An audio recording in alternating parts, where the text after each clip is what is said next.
कोल्हापूर शहरातील सार्वजनिक स्वच्छतागृहांची स्वच्छता, देखभाल आणि सुविधा उपलब्ध करून द्याव्यात अशा सूचना कोल्हापूर महापालिकेच्या आयुक्त के मंजुलक्ष्मी यांनी दिल्या।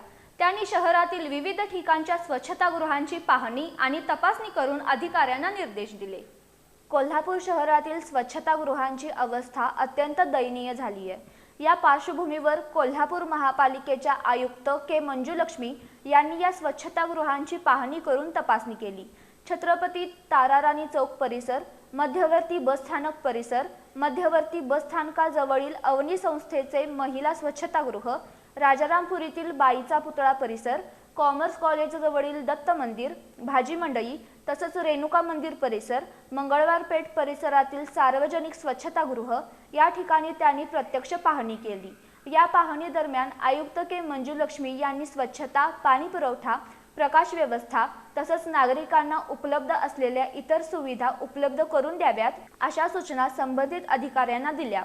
रेणुकादेवी मंदिर परिसरात तृतीय पंथीयांना स्वतंत्र नवीन शौचालय उभी करण्याच्या सूचनाही त्यांनी शहर अभियंता यांना दिल्या। यावेळी उपायुक्त परितोष कंकाळ, शहर अभियंता रमेश मस्कर, सहाय्यक आयुक्त कृष्णा पाटील, मुख्य आरोग्य निरीक्षक जयवंत पवार, उपशहर अभियंता सुरेश पाटील आणि कनिष्ठ अभियंता उपस्थित होते।